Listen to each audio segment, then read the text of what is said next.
Okay, everybody, thank you very much for coming. I know this is a very busy time of year and people are off at Little League and soccer and graduation parties and all those kinds of things. So I want you to know how much we appreciate this.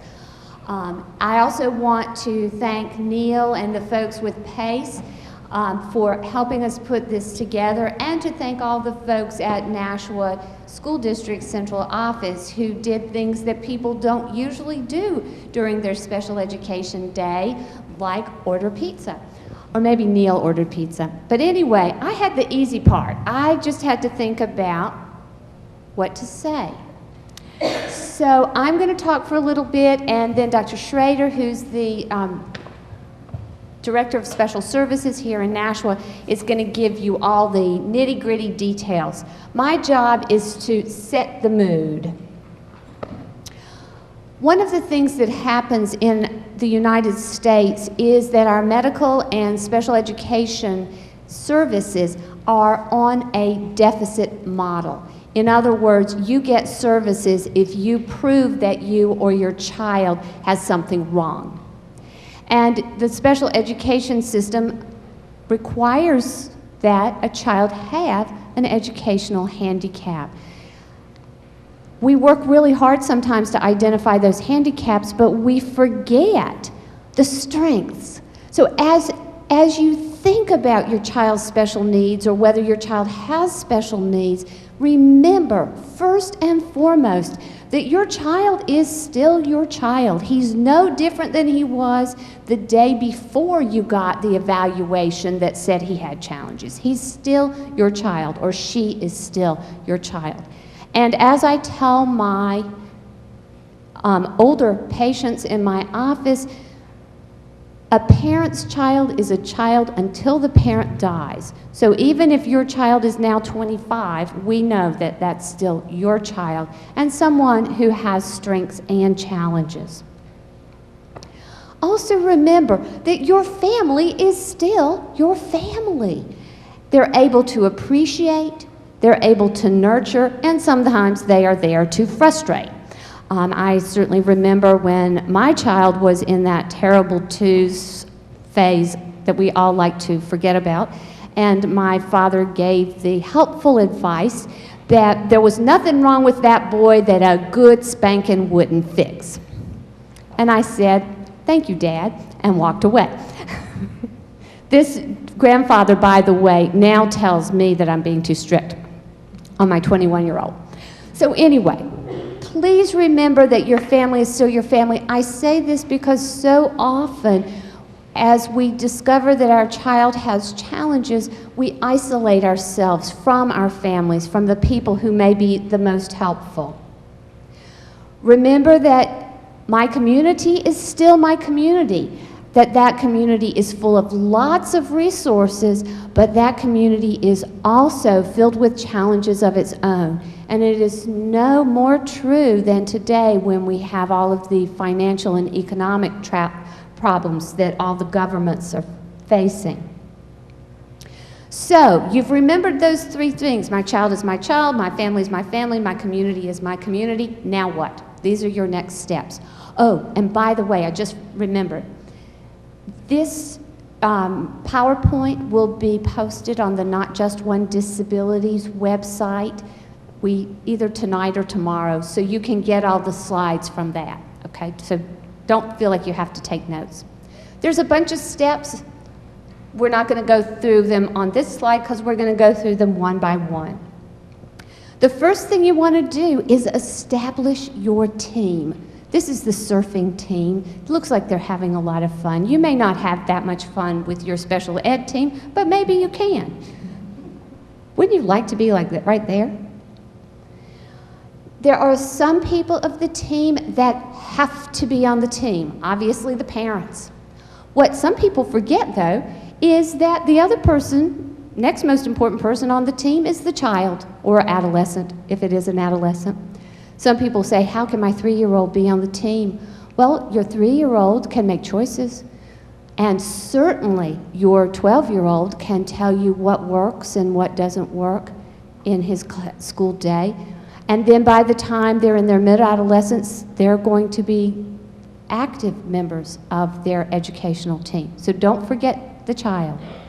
Other people who have to be on the team are certain members of the school staff. We would have a classroom teacher.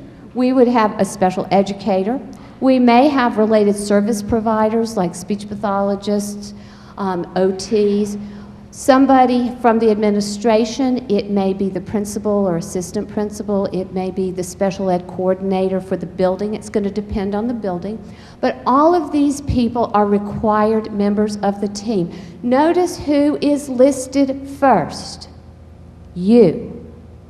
All right?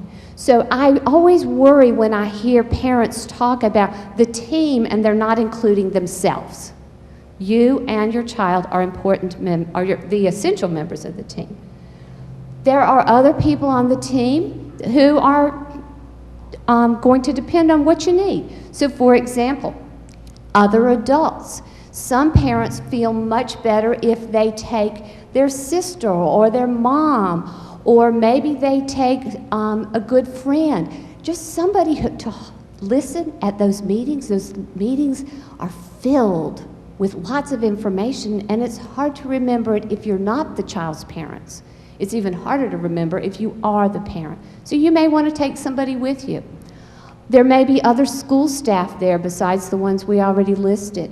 There may be outside professionals, such as physicians, psychologists, outside OTs, PTs, et cetera, and there may be consultants at the request of the team. So for example, I might be asked to come to a meeting as a consultant.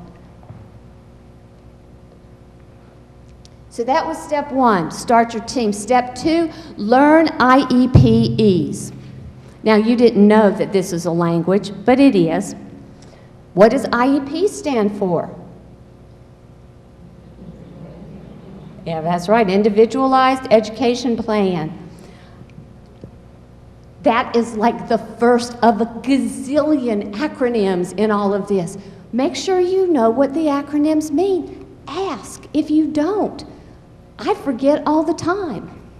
Make sure you read the procedural safeguards, and if you really want some bedtime reading, read the regs. I would recommend the safeguards first, but these are the regulations from the state. You know how in an IEP meeting they always ask you, do you want your procedural safeguards? And after the first time you say no. But guess what? You know, they do get updated periodically, but read them and make sure you know what they mean. Ask questions. Please, please, please ask questions. And if you leave the meeting and you think of a question, guess what? You can email or you can call. Many of us don't think of our questions until we're driving away or maybe going to the grocery store 3 hours later. So please ask questions. Now, the other thing that's really important, and this is where the school folks depend upon parents tremendously, make sure that you know the terms that are involved in your child's challenges. So for example, I was reading a document at a school the other day, and there was a term 20p deletion. I should say it again, 20p deletion. Now, I had no idea what 20p deletion was. Fortunately, Google does. So make sure that you know, because there are so many things being discovered now that school teams may not have seen it. We're having chromosomal disorders being identified where maybe this is one of 5 children in the whole country who's been identified with this challenge. So a school is unlikely to know that unless they happen to have the other 2 or 3 children with the same difficulty. So know about your child and do not hesitate to explain these things to the school team. They will appreciate it. If you have things that you've printed off from your internet support group or whatever, please bring them. School folks love to get these things. Okay, other little nuts and bolts of IEPs. Buy a large binder. Make sure it's that kind that's like extra strength durable. In that binder, keep everything. everything. You may need page protectors. In that binder, on the inside cover, put a photo of your child. Now, if it's a little child, you can put the photo on the outside cover. If it's an older child, especially an adolescent, they'll be mortified, so put it on the inside cover. But also on that inside cover, include a list of your child's strengths and your child's passions.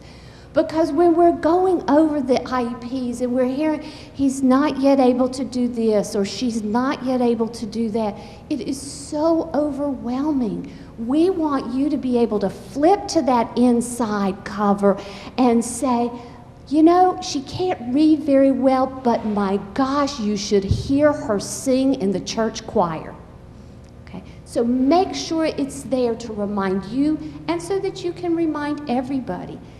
As I said earlier, the medical system and the special education system work on a deficit model. We need to remember strengths. And then, step 3, communicate. You see all those squiggly lines there? That's because it never, ever, ever, ever, ever should stop. And it should be going back and forth among all people on the team. There are 2 kinds of communication that we need to do with our IEP team. One is what's called instrumental communication. This is when we exchange information about practical matters. Okay, does he need special ed bus, or are you going to bring him? Or how many units of speech is he going to get? Or let's talk about this IEP objective. These are the things that are practical. And when we're talking about these practical matters, there are several things you want to make sure you do. First, ask questions or comment to make your observations. Second, listen. In our world these days, there's a lot of talk about talking. There's not a lot of talk about listening. So make sure that you listen carefully to the answers that people give and then clarify if necessary. One of the things that I know from going all over the place is that very often misunderstandings occur simply because what one person said and what that person meant are not necessarily the same. So make sure that you clarify anything that doesn't sound right. The other thing I will warn you, at this time of year, like from April vacation on, most of us in meetings are, how should I say it nicely, overwhelmed with information. So sometimes we get ahead of ourselves or we forget to say things. So first ask or state, then listen, clarify if needed, repair. Our speech pathologists talk about this wonderful thing called communicative repair. Basically, here's what it is. I'm sorry, I didn't mean blah, blah, blah. I meant blah, blah, blah. The more you can get communication repaired face to face, the better everybody's going to feel, the better your team's going to work. And then restate whatever the understanding is. This is the practical stuff, and although it may not look like it, this is the easy stuff. The harder part is the expressive communication. Expressive communication is when we are exchanging our experiences, our beliefs, and our emotions. I will tell you that by the time my son was a preschooler, I had probably attended 1,000 IEP meetings for other people's children. Nothing prepared me for the first time that I attended an IEP meeting for my own child. I thought I was going to lose my mind.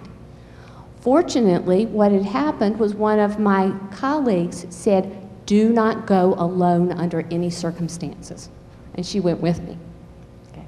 So recognize that so much of what happens on the team is about the experiences that we bring with us. And if we had great school experiences when we were a kid, we're going to go in more positively. On the other hand, if we always felt like we didn't get it in school, we're not going to go into our child's meeting with a lot of confidence. So beware of how your experiences and your beliefs and your feelings may influence your expectations of the team meetings or any interactions with members. If you have an opinion or a concern, please express it. And, you know, sorry, that was just my telephone. Express it. Yeah, we would like polite protest or polite expression of concern, but you know, you can't always be polite. Allow the other people to think before they respond. We don't want other people just responding right off the cuff, because then it may not be a well-considered response. Listen to the answers. Think about what people say, and only after you have thought do you respond. Now, this is like the ideal, this is like world peace. And it probably happens, you know, once in a blue moon. But guess what? We can all aspire to world peace, and hence we can all aspire to effective expressive communication. Okay. The other thing I will tell you is that when all of us, when all of us are thinking about this, we become more effective team members, and we get more done. Okay. One of the things that I do as a consultant to the district is I work with the teams on their communication. So this is something that's going on from both sides. As we work on our communication, one of the things we have to remember is that first number. See that, 7%? 7% of the words that, 7% of meaning comes from the actual words we say. The rest of it is how we say them and what our body language is like. So if you are saying, oh, I didn't do that right. Let me start over. If you're saying, I really like the progress that my child has made in school this year, are they going to believe you? No, they're going to think something's wrong. So think about only 7% comes from the words. And I need to speed up. Take care of yourself. Now, your date night may not have cost $81,000 like Michelle and Barack's did, but guess what? You need to do your version of taking care of yourself. Practice low and slow. The more agitated everybody becomes, the more agitated your kid becomes, the slower you want to be. And if you want an actual handout on this, let me know and I will send it to you. Settle yourself down. Remember the thing that I put in every workshop that I ever do? Oops, I'm sorry, I messed up. Hang on. Remember what I put in every workshop, which is the Haynes motto: you can't think right when your underwear's too tight. Now, do not think that we're just talking underwear here. We're talking comfort, mental comfort, physical comfort. If you are stressed out, if you are uncomfortable, if your pants are too tight, for heaven's sakes, you're not going to be an effective team member. So take care of your mind, slow yourself down, make sure that you're available to think and to listen. Okay, I just love this picture. It's never too early to teach a child to vacuum, even if he uses a xylophone. One of the things that happens to too many families, especially families whose children are still in the process of getting lots and lots and lots of evaluations, is that we're so busy driving from this doctor's appointment to that doctor's appointment, talking to the insurance about the pre-authorization, arguing with the insurance because they didn't pay what they said they were going to pay. We're so busy doing all this kind of stuff that we forget the little person. Or sometimes the little person is bigger than we are, but you know what I mean. So make sure you're having some time with your child. Be sure to play. And how you play is going to depend on how old your child is. Make sure you listen with your eyes and with your ears. Remember that a lot of that meaning from communication comes from the nonverbal channels. So you can look at your child and know some stuff is going on. Spend time together every day, even if that time is while you're cooking dinner, or even if that time is while you're sitting out on the back porch drinking a glass of iced tea. make sure you have some time together. By the way, little tip, don't ask questions during that time. Just listen to what they say and comment on it. And if there are kids who do not yet talk, comment on what they're doing. So, and we can talk more about this in a workshop when we have more time. Also, be sure you remind other people of your child's magic. Do you know why? When you remind other people of your child's magic, it will remind you of your child's magic.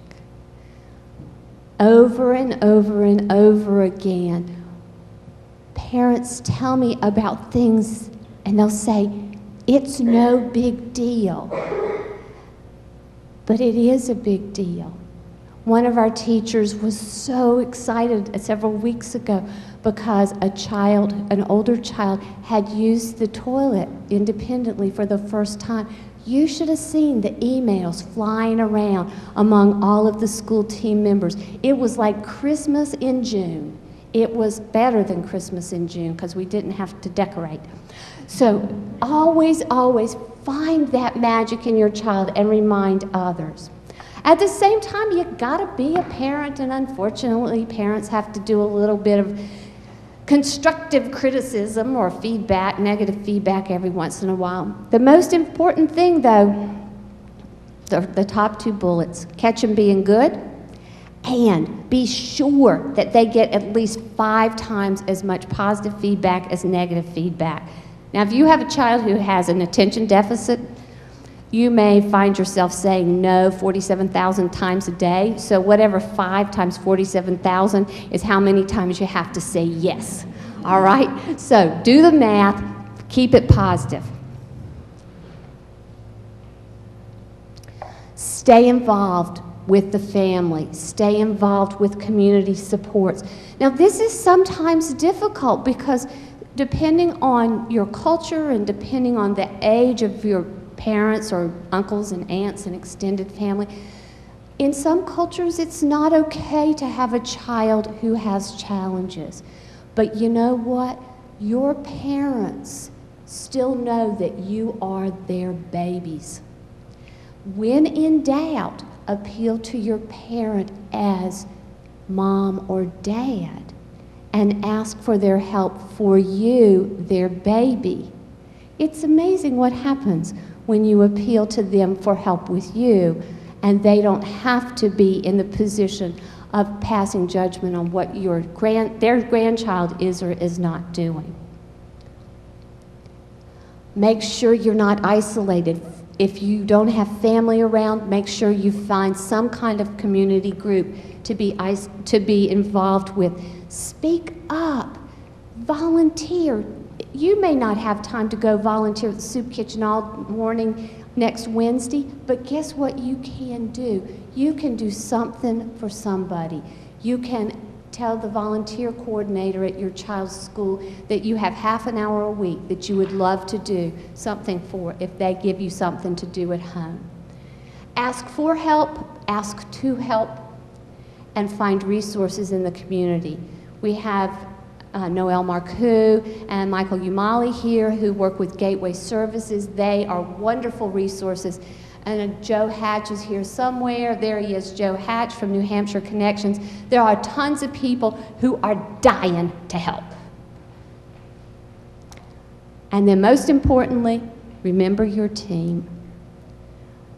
They said the Red Sox never could do it. And here they are. And I think that it's time for Dr. Schrader to give you nuts and bolts. Okay, thank you.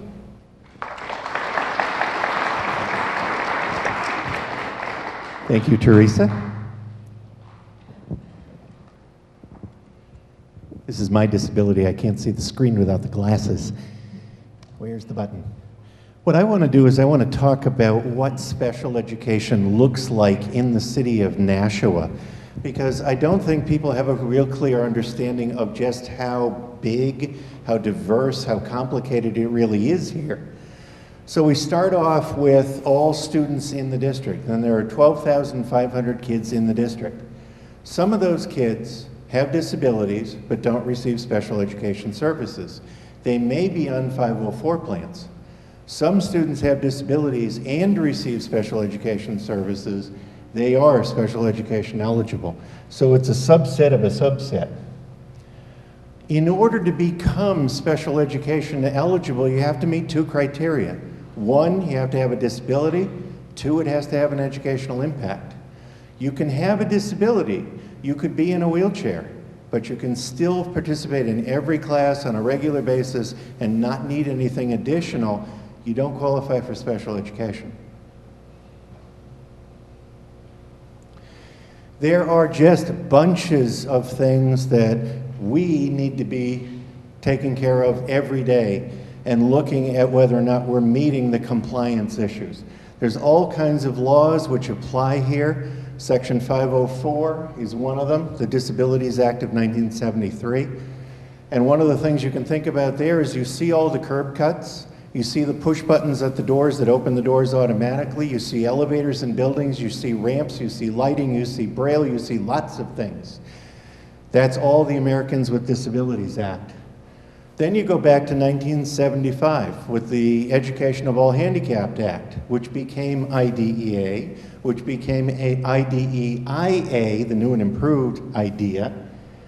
And then you've got the state of New Hampshire's take on IDEIA. Now, IDEIA came out in 2004. This came out in 2008. It took them 4 years to catch up. There's a lot of stuff in the regulations that we need to follow.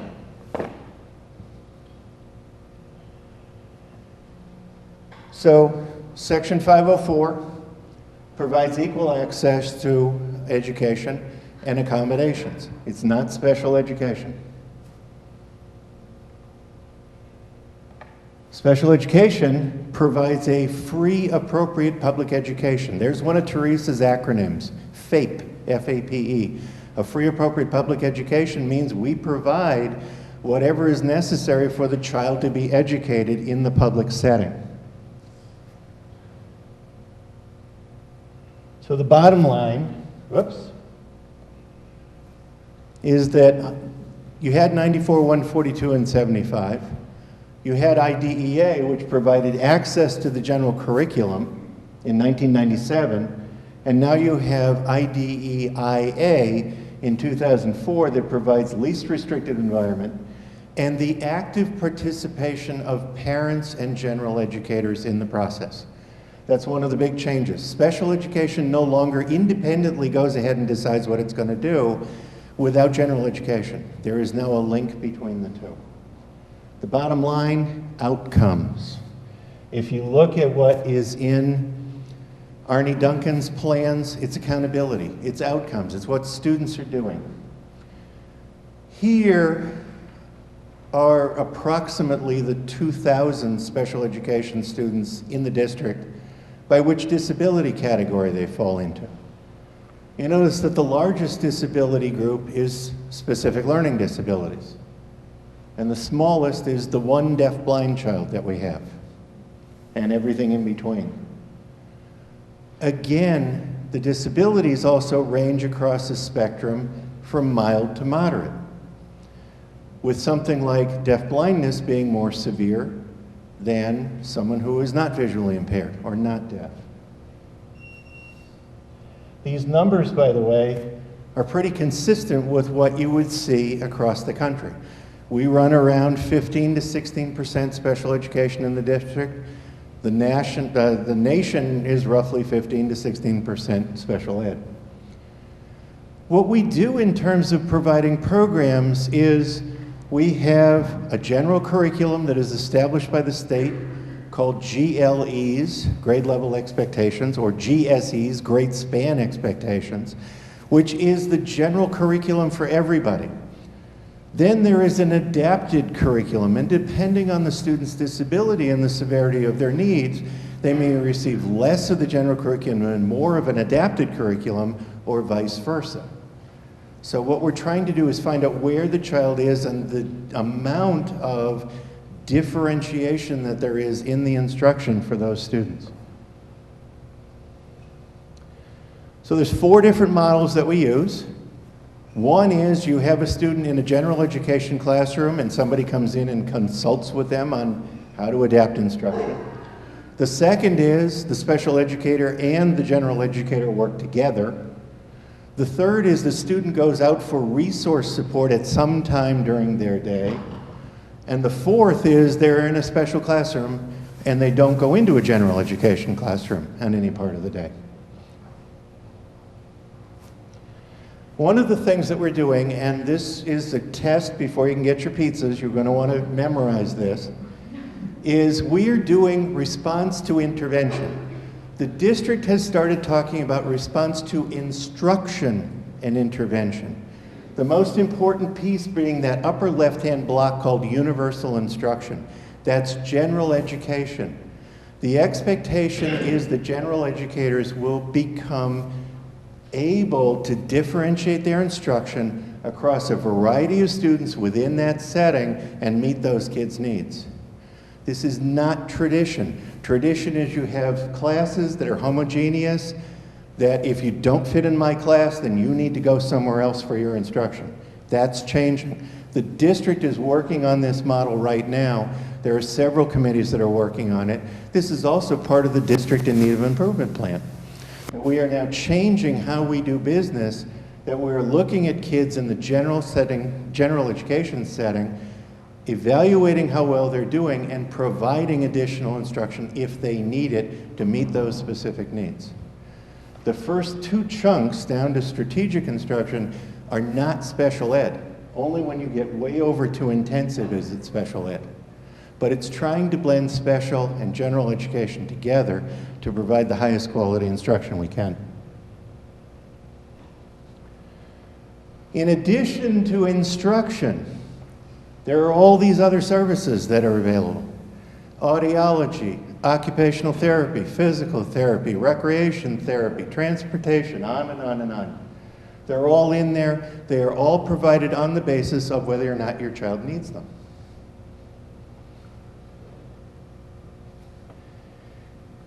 This is how things break down in terms of teachers and students across the school. There are 1,964 students on here, not counting approximately 100 out-of-district students who are placed, obviously, outside of the Nashua School District. But in general special education, at the elementary level, you've got about 600 kids. In the middle school is about 400, and in the high school is about 500. That's general population. Then you have intensive classes. Those are the more self-contained classes. 85 at elementary, 27 at middle, 59 in the high schools, and so on and so forth.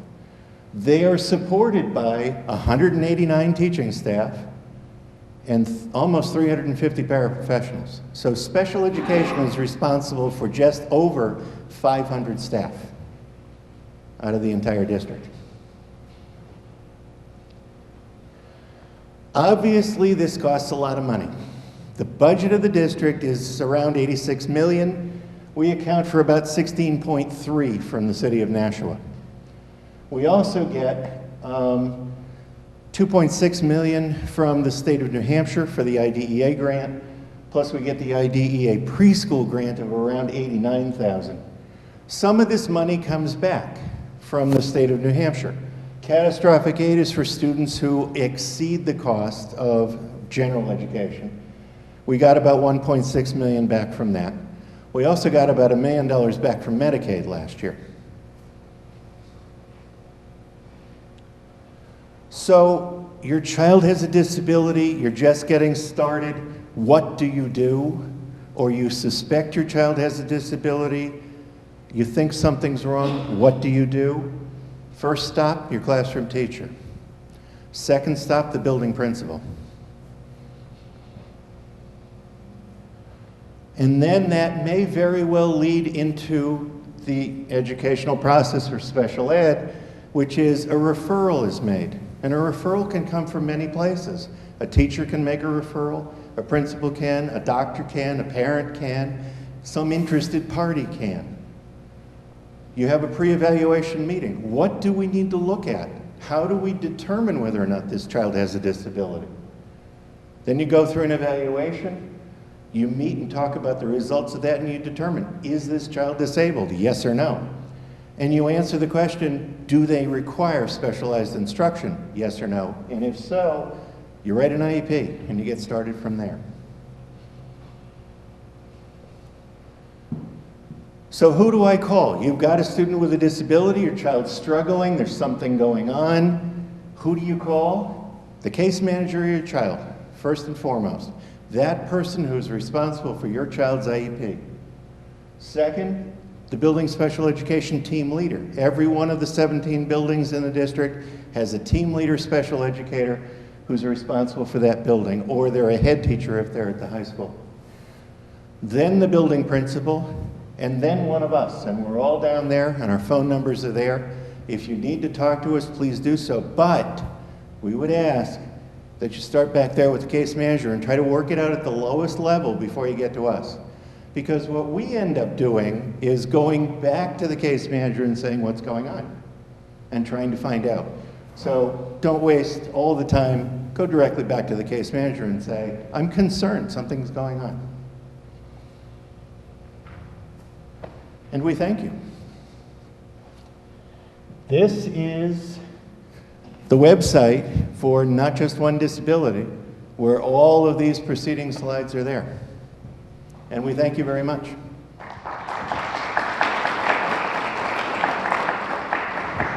Now, if you could just talk among yourselves or stretch or whatever you need to do as we get our panel up here on the stage, okay?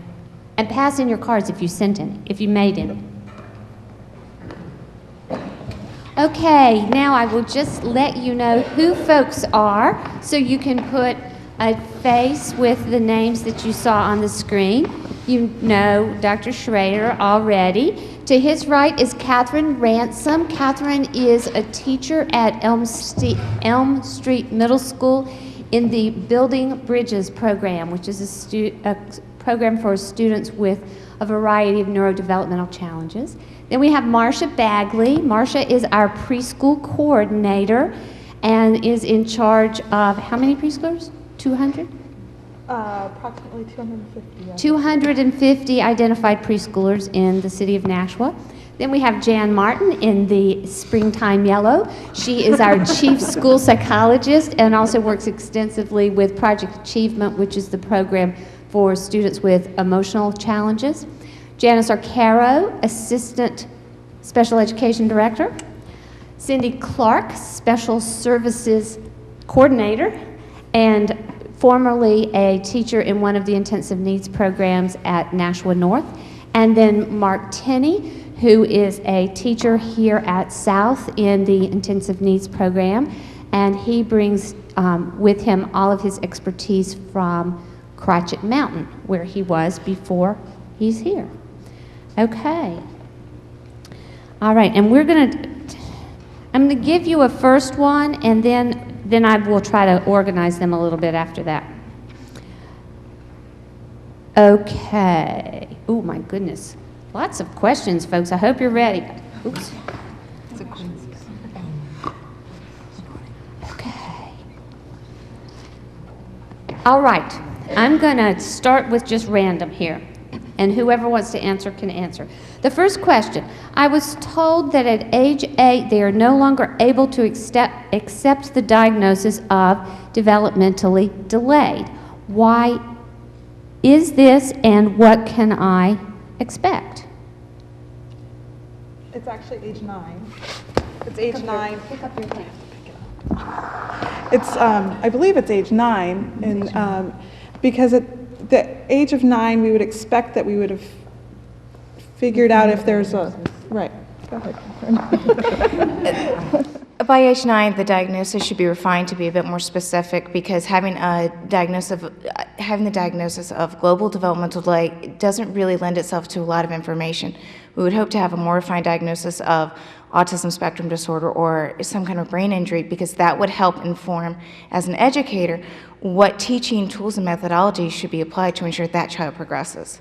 So we really want to be asking the questions to support not only adequate, but hopefully truly effective interventions. So that's why we really ask the questions about diagnosis at that age. Is that helpful? Or I hope it answered the question. Okay. Thank you. Okay, we have several questions about learning disabilities, so we're going to do all of those in a group here. The first one is, who codes a child with a learning disability?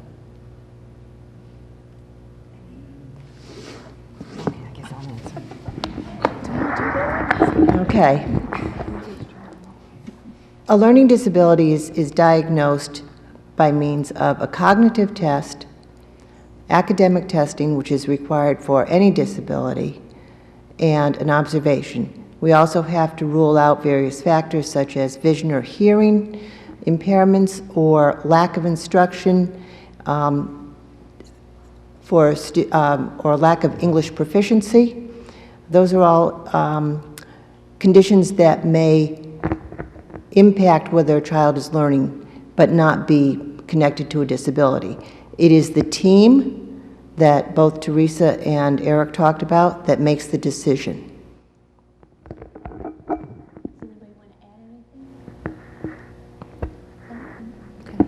All right, following up on learning disabilities. What is the district's policy regarding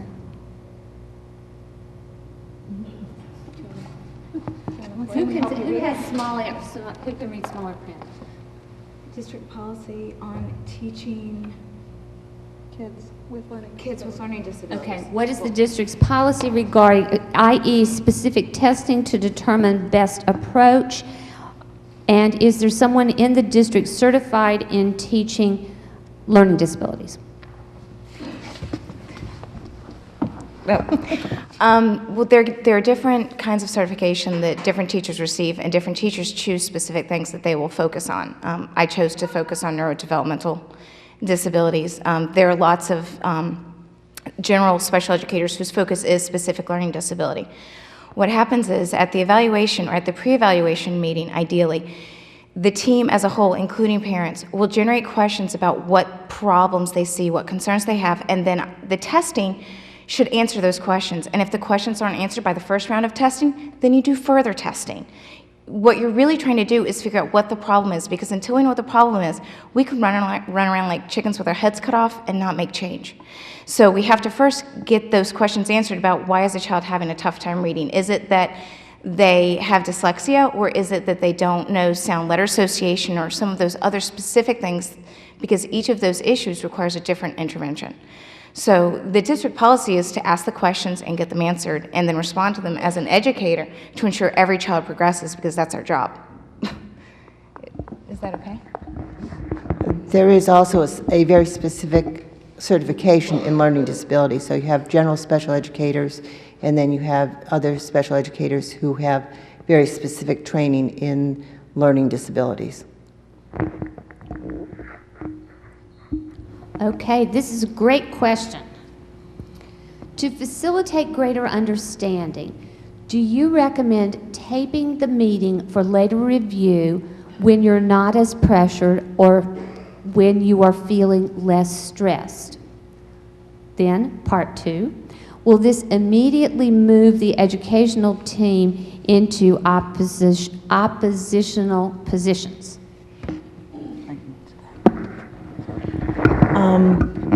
I think it's a good idea to tape a meeting because there's an awful lot going on, a lot of things being said. I think the best approach would be to let the team know, let the case manager know ahead of time that the meeting is going to be taped, in case the team also, If you're coming prepared to tape, it's courteous to let the team know so that the team can also tape.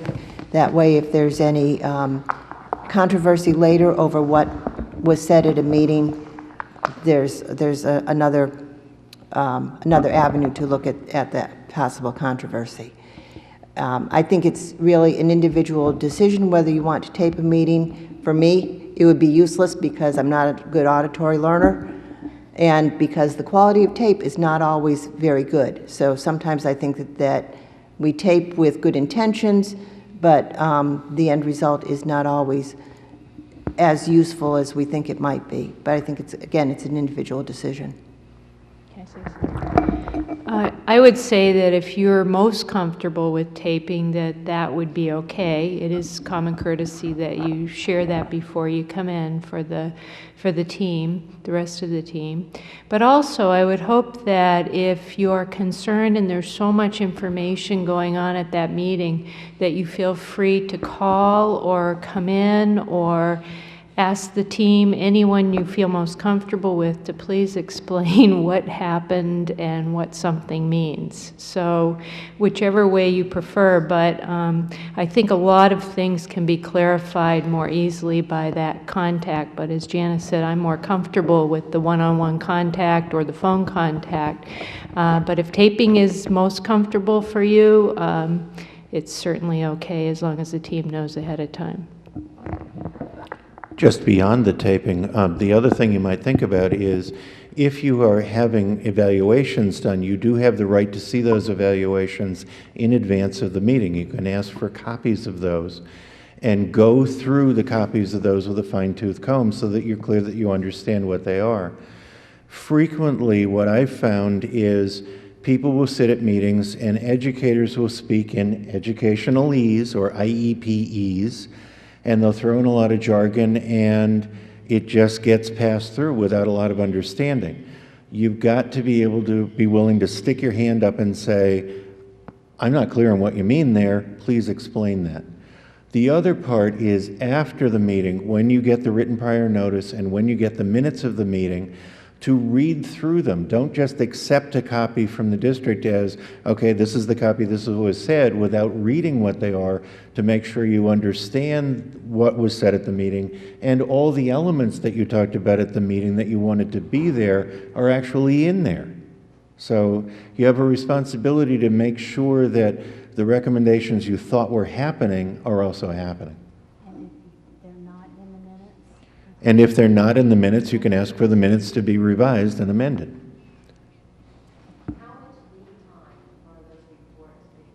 Can I respond to that?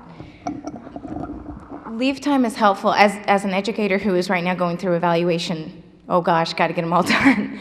The one caution that I have about sending out reports in advance is when someone is reading, which for a lot of my students, it's a lot of the doom and gloom in the reports, I get very concerned about sending them home without a clarification, without the opportunity to review what I did, how the testing was done, and what the information means.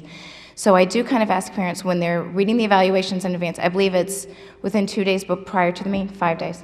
5 days prior to the meeting, parents can request that. As an educator, I would ask that if you would like them 5 days prior to the meeting, let me know in advance, because that means I have to adjust my schedule and change things around in order to make sure I can get that done within that specific time frame. But just one caution is I've sometimes seen families receive reports in advance and feel very panicked and very confused, and I was concerned that it added to their stress level, not actually reviewing it with the person who did it so that we could clarify questions before a lot of anxiety was produced. So that's just one caution that I would offer as an educator who's worked from EI all the way up to high school. Sometimes the reports can be very difficult to go through alone. So I do recommend also meeting with the educators and going through it with them. Okay, here we have a question about high school. My child is in middle school. What changes can I/he expect when entering high school? Will he receive a real diploma? And then it says diagnosis is ADHD. So the high school end has to answer it. That depends a lot on what the student's problem or disability is. If they're intensive needs, there's a chance that a goals diploma is in their future. Right now, we're taking a look at all the kids in the intensive needs program and trying to sort out what they can and cannot do in terms of coursework. One of the things is that we now have state standards that we have to meet in order for a kid to get a diploma, a regular district diploma. And there are some hurdles they have to cross. First of all is Algebra 1, and that is a tough one for even some of the better students. So there are some hoops that we have to go through. If your student is in fact an intensive needs student, there is a chance that it could go either way. If the student is ADHD, that does not preclude the regular diploma. It's a case of sitting down with the team at the first, between 8th and 9th grade and saying, okay, where are we? What do we foresee? What are the kind of classes that they need to take a look at in terms of the sequence that they can enter into high school with, and then put out a real plan for the classes that they can take that really meets their needs and meets their ability level. Some of the kids get in here, and this is one of the things that we've been really working on this year at the high school, is to be able to facilitate that transition from middle school to high school. I have to admit, I don't think we've always done a really great job at that, but this year we've really tried to work at that. And we go down, and we've been going down and meeting with the teachers in the middle schools and saying, okay, let's take a look at the IEP, let's take a look at what the ability levels are, and then we help them choose classes for next year to facilitate that transition. I don't think anybody shuts the door on a regular diploma until such time as there is proof that that child has a disability which would preclude being able to complete all the credentials for that graduation. Could I just add that at that middle to high school time, that's when you really want to make sure that your child is an active and vocal member of the educational team. One of the things that happens with adolescents is we come up with all kinds of ideas that we think are fabulous in terms of supports for them in high school, and they may or may not want to do that because they don't want to be different. So we really need our adolescents to be actively involved. Just another little piece, there was a board policy that was passed this year that talks about a 20-credit diploma. We had a 27-credit diploma, so the choice was either you get a goals diploma, which is not really a diploma, or the standard 27-credit diploma. We have since added a 20-credit diploma, which is in line with the state requirements. That has to be approved by the building principal around the beginning of the junior year. So if your child is struggling acquiring the credits necessary for the 27-credit diploma, that may be an option you want to look at. That diploma, the information about that diploma is on the district website. I believe it's policy IKE, but I could be wrong. But it's in the board policies anyways. Also remember that high school does not have to be just 4 years long. And if you start thinking about that in middle school, and so instead of the child being identified automatically from the get-go as class of 2013, if that 2013 is a little vague, shall we say, it may be that they take 5 years to get to their 20 or 27 credits. So that's another important piece that has to be negotiated with the kid also. We have a couple of freshmen this year who entered with Asperger's syndrome. And if those of you who don't know what Asperger's syndrome is, it's a high-functioning child with autism. And they are at the higher end intellectually and cognitively, so there's a really good chance they're going to be able to complete that diploma. The problem is that kids with Asperger's syndrome do not routinely get social cues, and sitting in a classroom full of kids listening to a lecture, they get confused, they get anxious, the anxiety level ratchets up, and then all of a sudden they find themselves in a meltdown situation. So I think what Teresa said is very, very important, that we take the pressure off those students and say, okay, 20 credits is possible, 27 credits is possible, but remember, you're in special education, you've been identified, you've got some extra time. And I think a lot of people lose track of that. The kids kind of want to be able to go along with their classmates, they want to be able to do things in the 4 years, and especially some of these kids with emotional behavioral issues, or kids with Asperger's syndrome, put an incredible amount of pressure on themselves to stay with their peers. And that's tough because it's hard for them, and sometimes they just go into meltdown mode. And then that's part of our job, is to pick them up, dust them off, get them put back to rights, and send them back to class. Did you have a follow-up on that?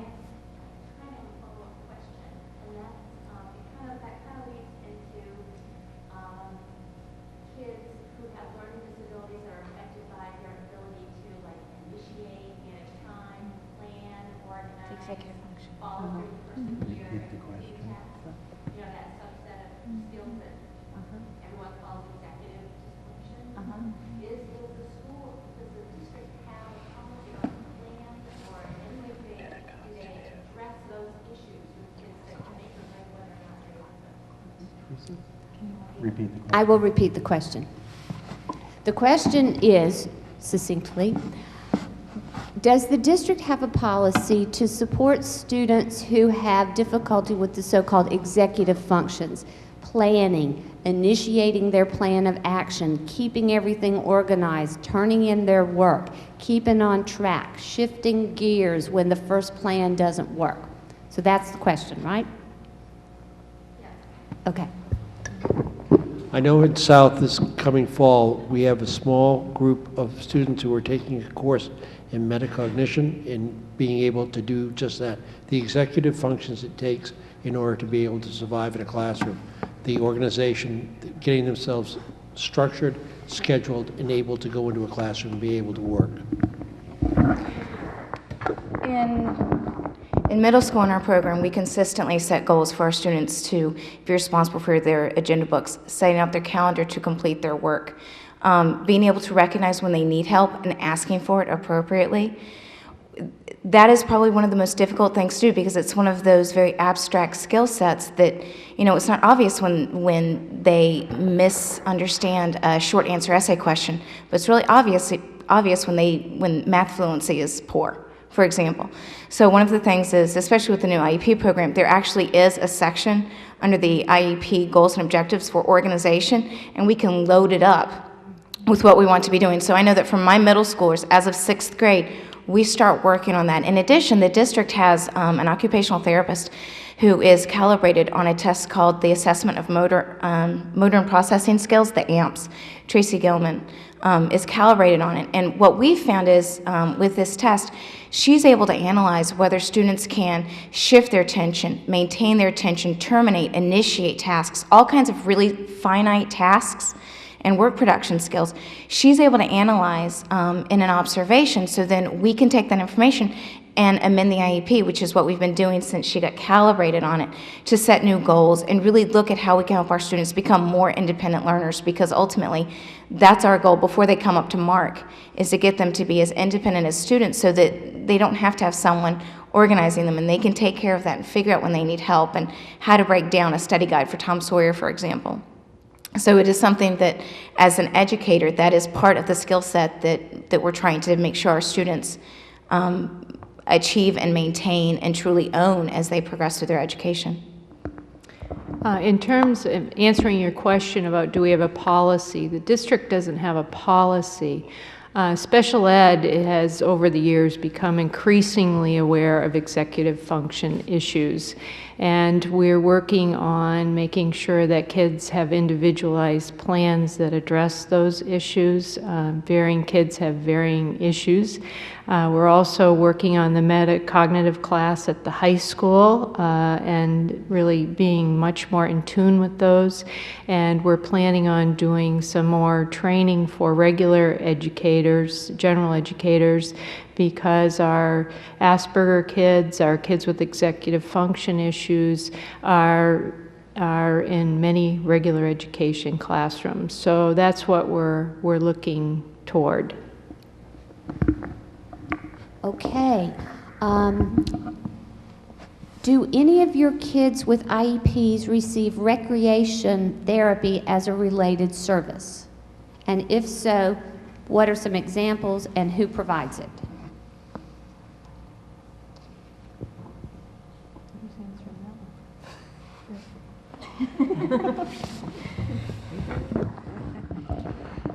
I'm trying to remember whether I've seen it on one of the service provision pages, and right off the top of my head, I can't remember if I ever have. Not knowing exactly what it means, my students at the middle school level, they attend gym with their peers, sometimes with paraprofessional sports, sometimes independent. One of the ways that we do try to work on, instead of calling it recreation, I'll call it independent leisure skill, because we all know what we do if we have 30 free minutes. My students don't. What we try to do is we build in opportunities to teach them how to engage in leisure activities like card games, how to play board games, how to learn how to leaf through a magazine and comment on a magazine to somebody, learning how to make something to eat with other people and share those things. Basically learning how to be a social person, and eventually we're able to pull ourselves out. So that is a related service. It's actually an earned reward for my students. So they work hard, and then we're going on a walking field trip to Burger King on Friday. Yeah, it's a big one. So, but other times it's things like we play the game Imagine If, where they really have to use metacognition and think about how does one of their peers see themselves, for example. So we don't put it on the IEP. It's just part of what we hope is helping them be a well-rounded person. Just to help you folks with your expectations and self-regulation, we're going to be finished with the panel by 6 o'clock so that you can eat. Okay, so tell your growling stomach that. Okay, just a couple more, and then we have a whole category of what do we do when things don't work. But before we get to what do we do when things don't work, here's a question. What would the model look like if more students that are placed out of district were brought back into a school in the Nashua district?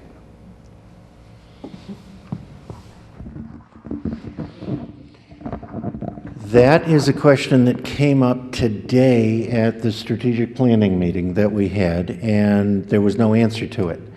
The question that we've got, and the question that I threw out at that meeting was, there is a desire to reduce out-of-district expenses. Currently, that program runs just about $3 million. And let me explain that a little bit further. There's two chunks to the out-of-district. There is court-related costs, which we have no control over, in which basically students are placed into programs out of the district because of foster care reasons or whatever. They're just done. They go to, say, Rochester or Concord or Londonderry or wherever, and we end up paying for it because they're actually residents of Nashua. The other chunk of that, which is around $1,400,000, is a part that we can control. And the question that we have to answer strategically is, what kinds of programs do we need to develop that would take the place of these out-of-district programs? Now, here's the difficulty. If you have students who are placed in an out-of-district placement, there usually is a very, very good reason why they cannot be educated within the context of the district, because their needs are so extraordinarily complex or high that we simply find that providing all those services is more expensive than having them in the district.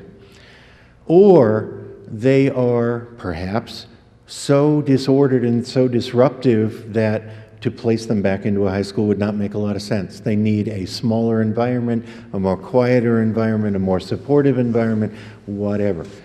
So the question is a valid one, and this is a question that I've been working on for the last couple of years, which is strategically, do we bring some of these students back? And if we would like to, then what kind of services and in what context should we bring them back?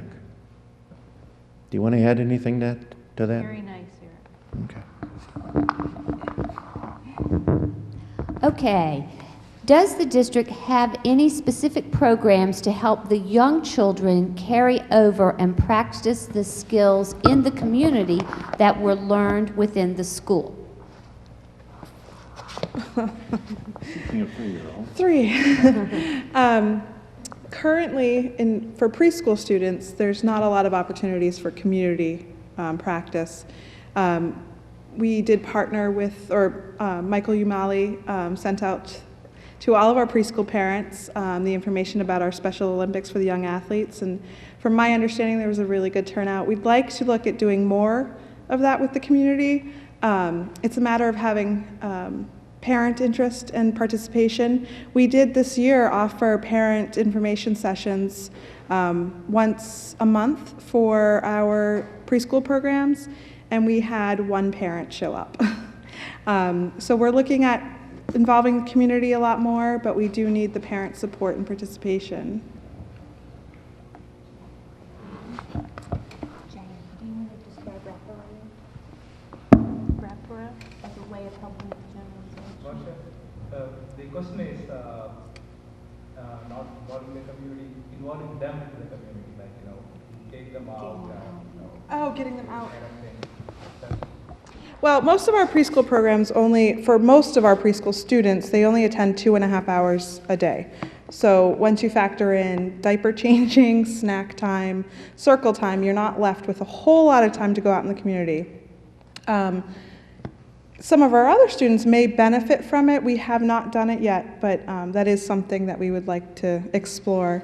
And again, it's a matter of logistics, really, with time and support staff. Is that happens in the higher levels? As they get up in the ages. As far as going out in the community, there's been a major effort.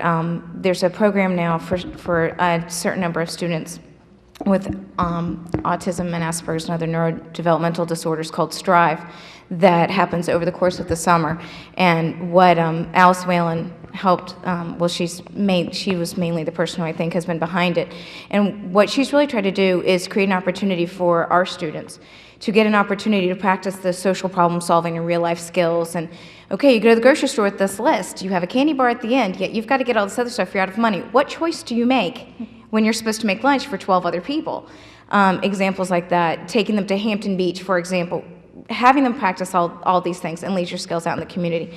That's gone very, very well. I think it's happened, 3 years now, Jan? It's happened for 3 summers. It's gone really well. And within our program, we try to do things. One of the difficulties of going out in the community is making sure that everyone is safe, that we all have permission to be there, and making sure that it doesn't get in the way of other things like academics. Because once we hit middle school, and high school is certainly true also, 45 minutes out of a class, we always have to kind of do a cost-benefit analysis of where's the time best spent. One of the things that I would encourage any family to do is get involved in the community support providers in the community. Gateways, with Noel Marcoux in the Autism Support Center, right? Is that okay. Those are some of the ways that you can also not only get community involvement for your child, but community involvement for the family, because in my experience, I used to be a family support coordinator in Boston. When families could work with families, they didn't feel so alone and so isolated, and they actually could solve problems a lot better than all of the people from DMR and the other agencies, because parents knew quicker routes to get to things than a lot of the official people. So I would really encourage families to connect up with those community support providers also, because that is probably the quicker way to cook that goose. At the other end of the spectrum, with our 20 and 21-year-olds, we started a program this past January called Project Search, which is at St. Joseph Hospital. It's a collaboration between Gateways, the Nashua School District, New Hampshire Vocational Rehabilitation, the Plus Company, and St. Joseph Hospital. We have 5 students who are graduating from that program on the 22nd of June. They have spent the last semester at St. Joseph Hospital in internships, supported by a special educator and 2 job coaches from the Plus Company. They have been amazingly, they've just been amazing, both the kids themselves and the hospital staff. The differences that we've seen in the kids in their ability to become more independent, to do things that we hadn't expected of them, and to really learn productive jobs. We're at the point now where we're looking for jobs for each of those 5 students. We're very close to having those jobs come to fruition. They will be employed in the community, in the healthcare facilities, and I think it's just absolutely incredible. It is really a wonderful thing, and it is a true collaboration among agencies, which is an awesome thing, particularly with the braided funding that is going on there, because we often end up with, this is the school district's responsibility, we'll pay for this, we won't touch anything else. Or from Gateways or from another agency, the same thing. But this is really collaborative. So that's a nice thing, and we're hoping that it will continue. We are anticipating 12 students to be enrolled in that program for next year, so it's something to look forward to. And those students all have to be Gateways and New Hampshire Vocational Rehabilitation eligible to apply to the program. And I'm going to move us along because we have 5 minutes to talk about what happens when you disagree. There are several questions about what happens when the school doesn't recognize the diagnosis that the neurologist gave, or what do we do if our team decides our child no longer needs a service but other people believe that they do, or what do we do if the child just scored 1 point too low to be considered for speech services for articulation, or what do I do if I don't feel like our SLP is experienced enough to work with our child's augmentative communication device? How do I address without offending? So the general theme here, panel, is how do you work it out when it hasn't worked out so far?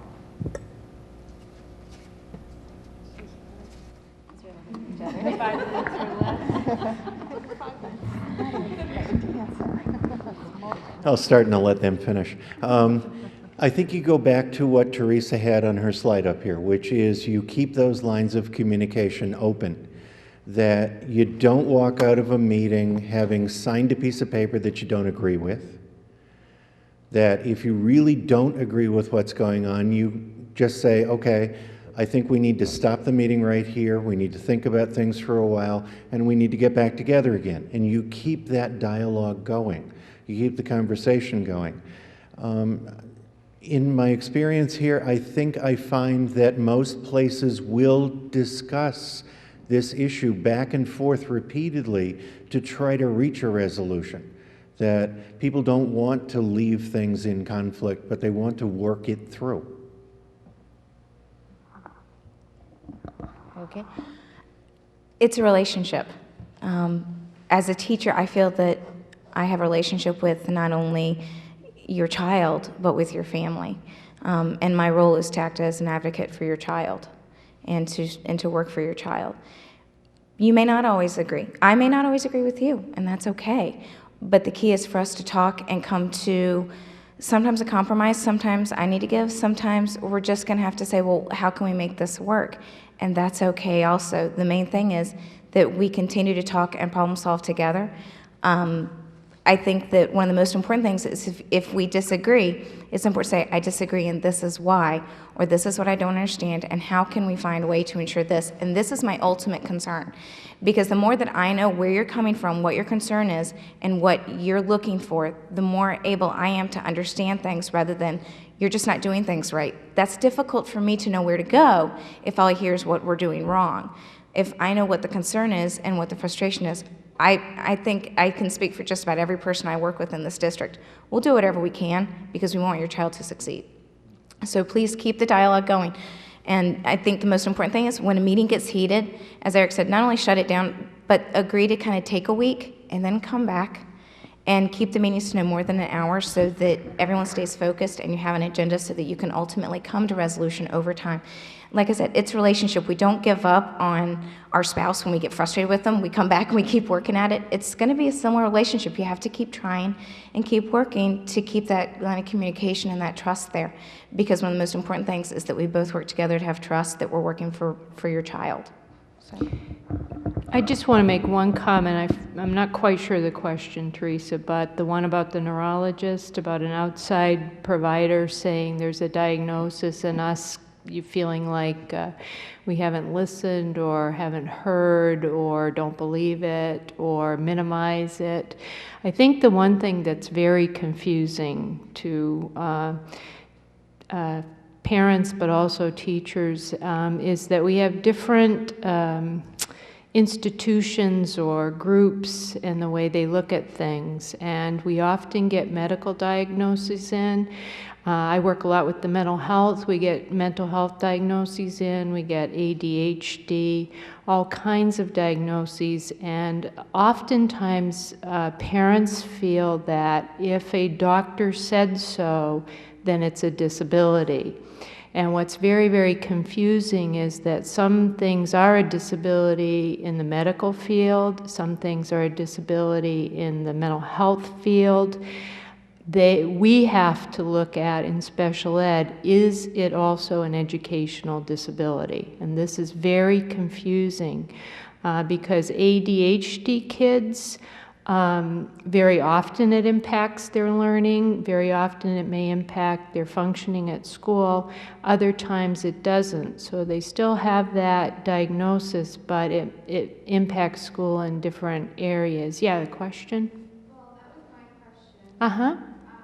The issue is that the school looks at my child as having so many different delays, some of them developmentally delayed, but like the first question was answered, eventually it becomes a more specific diagnosis. When I have this diagnosis of autistic, why Uh-huh. don't you just accept that? Why are they giving me a hard time saying, no, it's this, it's that, it's not autism? When Yeah. it's gonna get changed eventually when he turns 9, so. Oh, you've got a complicated question here. Yeah. Huh? That would be a good question for you to come up and maybe speak with one of us, because we're here, so we can help you out with that. Okay, but I did want to point out that it's always confusing when it's a medical diagnosis coming in or a mental health diagnosis, that we're dealing with different issues at times, and sometimes they correspond and sometimes they don't. Yeah, we have to look at how it negatively impacts education. So we have children, and we're not talking about autism in particular, because that usually does impact their education. But we do have a lot of kids out there who have serious mental illness. That's usually what I'm dealing with, that it may impact their education and it may not, and it leads to a lot of confusion between families and staff. Okay, you want to add? I just wanted to add one thing about an ADD or ADHD diagnosis. While it is a disability, it may not require specialized instruction, which is the second prong of eligibility for special education. ADD can often be addressed through accommodations in the classroom, not specialized instruction, and that would fall under a 504 plan, which when you think about that first big oval that Eric had on his slide, general education, then 504, and then the smallest oval was special education. So when we look at accommodations to learning to help students be more successful, that is a 504 plan with a diagnosed disability.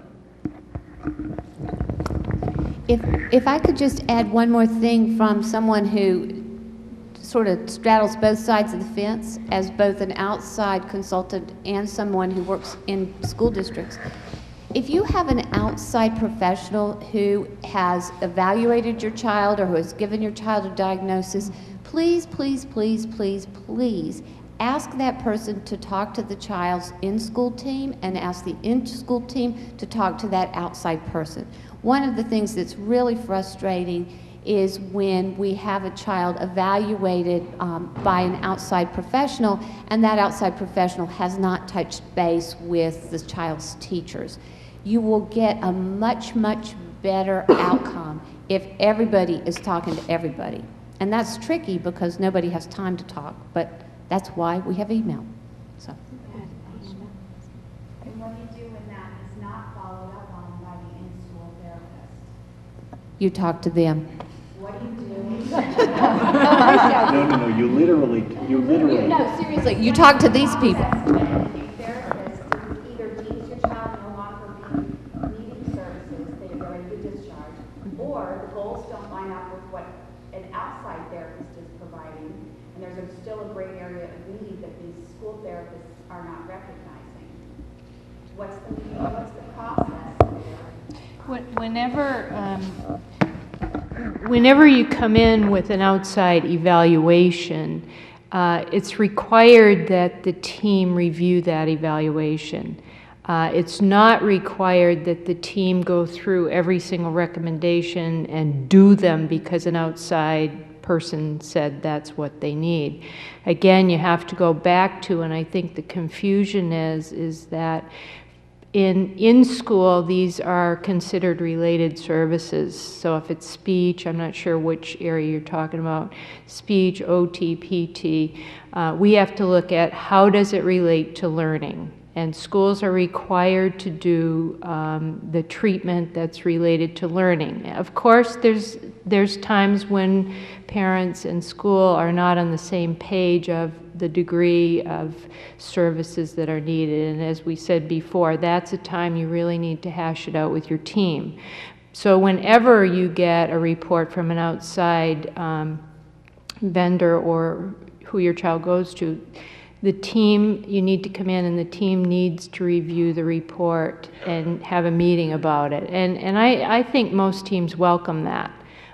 Sometimes in the end, the team may feel the student doesn't need as much as you feel they do, and that's the time that some of the conflict comes about, and sometimes we get involved, and that needs to be talked out with the team.